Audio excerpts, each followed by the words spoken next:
Hi guys, నేను మీ రాజుని. Welcome to my YouTube channel. రోజు పీజీలో తిని తిని బోర్ కొట్టేసింది. సో బయట తిందామంటే డబ్బులు లేవు. అందుకే మేమందరం హాస్టల్లోనే చికెన్ కర్రీ చేయాలని ప్లాన్ చేసాం. ఆయన అది సక్సెస్ఫుల్గా కూడా ఎగ్జిక్యూట్ చేసాం. సో చూడండి మేము ఎలా చికెన్ కర్రీ చేసాము. సో మేము తెచ్చుకునే ఇంగ్రీడియంట్స్ ఇవన్నీ మీరు వీడియోలో చూస్తున్నారు. హాస్టల్లోనే గ్యాస్ కింద పెట్టేసాం, కడాయి పైన పెట్టేసాం, ఆయిల్ పోసేసాం, దాంట్లో కావాల్సిన ఆనియన్స్ వేసాం, దాంతోపాటు టమాటోస్ వేద్దాం అనుకున్నాం కానీ మర్చిపోయాం.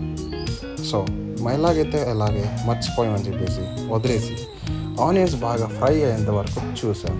సో ఫ్రై అయ్యాక కొంచెం పసుపు, దాంతోపాటు కొంచెం అల్లం వేసి బాగా మళ్ళీ ఫ్రై చేసాం. ఫ్రై చేసి చేసి చేసి చేసి చేయడం పెట్టాక కొద్దిసేపు పక్క పోయి కూర్చున్నాం. ఆ తర్వాతకి చికెన్ యాడ్ చేసాం. ఈ గ్యాప్లో కొంచెం టైం ఉంటే లైక్, షేర్ అండ్ సబ్స్క్రైబ్ చేయండి. అండ్ మా చికెన్ భలేగా వచ్చింది. స్మెల్ చూస్తేనే వావ్.